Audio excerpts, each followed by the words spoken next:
It was the first day of Kwanzaa, and Kayla was sad. Her big brother Kari could not come home for the holidays because a heavy snowstorm had closed all the roads around his school. Very apropos for today. Kayla always missed Kari while he was away, but this was worse than ever. Now they would have to start Kwanzaa without him. Kwanzaa was Kayla's favorite time of year. She loved celebrating her African heritage and doing special things with her family.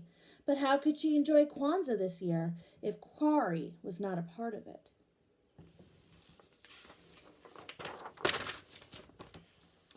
Kayla tried to cheer up, and after dressing in colorful African clothing, she began to set the Kwanzaa table. First, she put down the mukeka, a traditional straw mat. On top of the mukeka, she placed the kinara, a Kwanzaa candle holder. The kinara holds 7 candles, one for each night of Kwanzaa, a black candle in the middle, 3 red candles on the left, and 3 green candles on the right. The colors stand for different things: black for the African American people, red for their struggles, and green for hope and good fortune.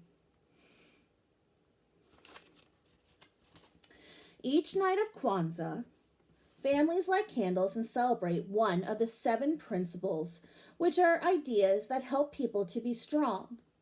The principles help to guide them through Kwanzaa, but are practiced all year long. There is a different principle for each day of Kwanzaa.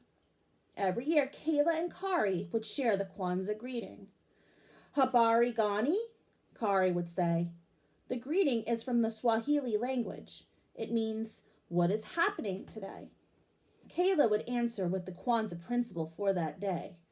Many Swahili words are used during Kwanzaa. Kayla sighed. It just wouldn't be the same without Kari there tonight.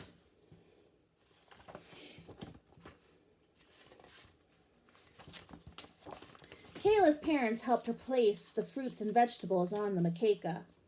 The fruits and vegetables are called muzao. They represent the harvest and the importance of working together. Here is the corn, said Kayla. Do you remember the Swahili word? Her mother asked.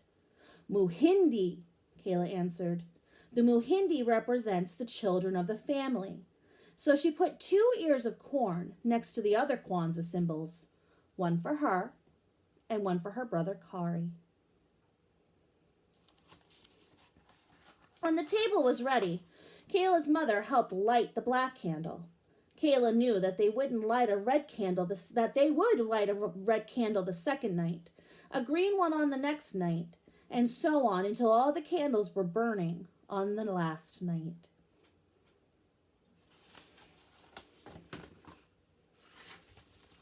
Since Kari was not there, Kayla's father greeted her. Habari gani? He asked. Kayla answered with the first principle of Kwanzaa. Umoja, she said. Umoja means unity. Kayla's father poured a few drops of water for the kikombe, sha umoja, or unity cup, to remember and honor their ancestors. At Kwanzaa, everyone drinks from the unity cup to celebrate family and community unity. Kayla and her family practice unity all year by spending time together as a family, which I love. Kaylee especially loved family movie night. They would rent movies and eat pizza and popcorn all night long. Thinking about movie night made Kayla miss Kari even more.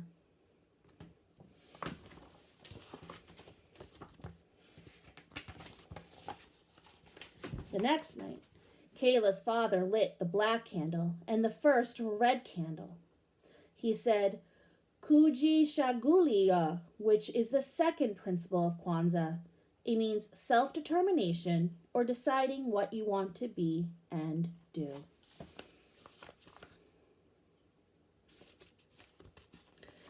Kari decided that she wanted to go to college just like Kayla, decided that she wanted to go to college just like Kari and study to become a scientist.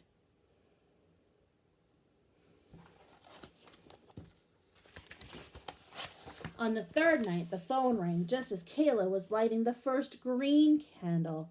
It was Kari. "Abarigani," Kari said. "Ujima," Kayla answered. Ujima is the third principle of Kwanzaa. It means working together and being responsible. One way Kayla and her family practiced Ujima during the year was participating in her school's bake sale. The teachers, parents, and students all worked together to raise money for the community.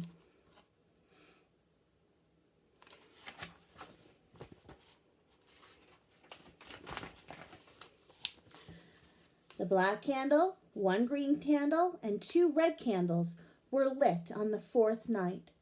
Kayla was really happy tonight. The roads were cleared, and Kari was on his way home. The principle for the 4th night of Kwanzaa is Ujama. Ujama means cooperative economics, or supporting African American businesses. Kayla and her parents loved shopping in Tubman Square, where African Americans sold handmade jewelry, hats, and clothes. You can see, there's all the candles lit. The phone rang, and Kayla ran to answer it. "Hi, Kari, are you almost home?" she asked. Kari explained that his car had broken down on the way. It would take a few days to fix. Kayla burst into tears. There were only 3 days of Kwanzaa left. Kari would miss everything. "Don't cry, sweetie," Kari said. "I'll see you real soon, I promise."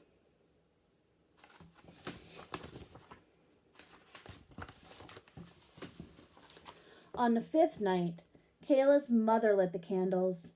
Today's principle was Nia, or purpose. Kayla decided that her purpose was to be the best little sister she could be. She made Kari a special Kwanzaa scrapbook, telling him all about how the family celebrated this year. I love that.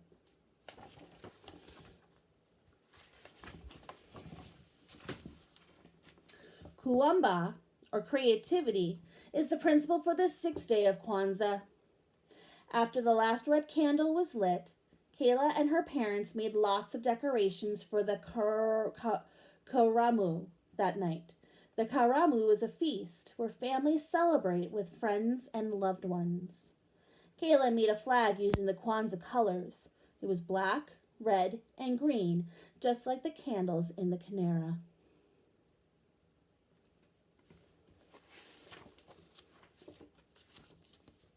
Soon there was a knock at the door. Kayla ran to answer it. "Kari!" she yelled as she opened the door wide.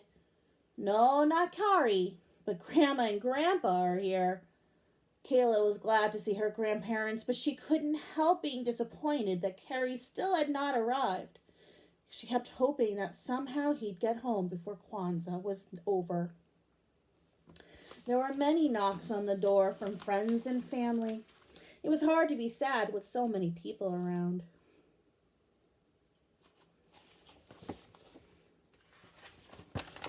Everyone was enjoying the karamu. There was so much food they had to have separate tables just for the desserts. No one heard Kari at the front door, so he just walked right in. Kayla squealed with delight when she saw him. "You made it," Kayla said, smiling. "I took a taxi to a bus," he answered, "just to see you." Kayla hugged Kari as tight as she could.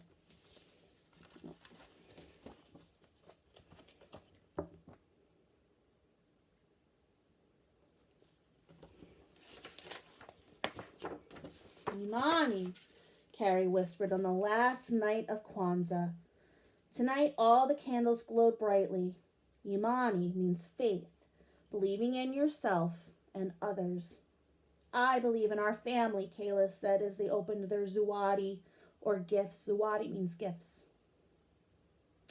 Kayla knew that zawadi should be handmade or educational.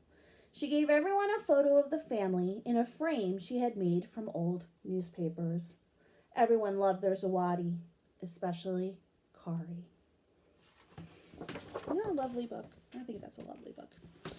So, our project for today is, and I posted some of it on Google Classroom because what you're making today has to be done majority by using your hand. So, let me show you. You're going to make what I'm calling a unity wreath, and I have sent through Google Classroom the 7 principles that I read in the story that represent Kwanzaa. So there are 7 principles of Kwanzaa, and they are right here. So what you need to do is you need to trace your hand, and you're going to cut out your hand.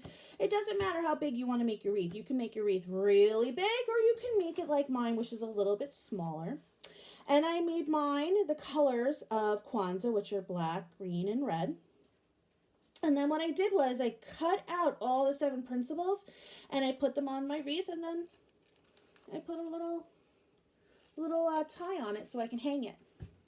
So that's what I want my friends to do. You're going to trace your hand, and trace your hand a couple of times. I want you guys to try, or have your sister do it, or have your mom do it, or have your dad do it, or have grandma or aunt or uncle. Whoever is the adult or the older person at home, have them trace your hand. Take a piece of paper, trace your hand a couple of times. Then color in your hand. Color a couple green, color a couple black, color a couple red, and then glue them together. I would like to see you glue them in a pattern. So you can kind of see I did green, red. Well, it should be green, red, black, green, red, black. But you can glue them on any which way you'd like. And then cut out your 7 principles and put them on your wreath. Okay, there's no right or wrong reason to do this. This is just something that we're celebrating Kwanzaa with. Okay, and you know I love seeing your creations. So send me those pictures. Make sure that you give me a thumbs up, or say hi, or hey, saw it. Some kind of acknowledgement that you've watched the video, because that does count as your attendance. Continue to be safe, healthy, and kind always. And I will see my cohort 2 AM and PM students tomorrow, Friday, I hope. And I miss you guys. Have a great snow day. Get outside. Play in that snow, because I'm gonna. And any questions, concerns, you guys know how to get a hold of me. You can email, you can text, you can call. Get a hold of me on Google Classroom, okay? Have fun, guys. Send me your pictures. Love you. Mwah. And I'll see you later. Bye.